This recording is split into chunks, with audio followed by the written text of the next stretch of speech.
तमन्ना साहब, इनामी सादुद्दीन साहब, मुनाज़िर इस्लाम साहब, शफी साहब, रिजवानुल हक साहब,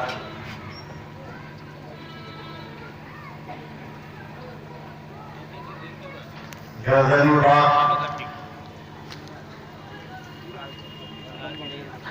पटना के तो गुलजार करने वाले जनाब शाहिद साहब और जनाब कारी इमरान साहब,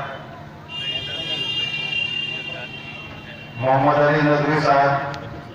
अल्लाह तैयब साहब के अलावा मदरसा हबीबिया की मजलिस मुंतज़मा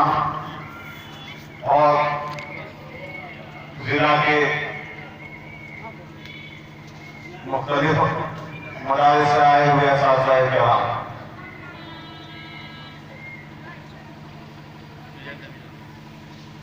आज दूसरी बार दरभंगा में ऐसे मौके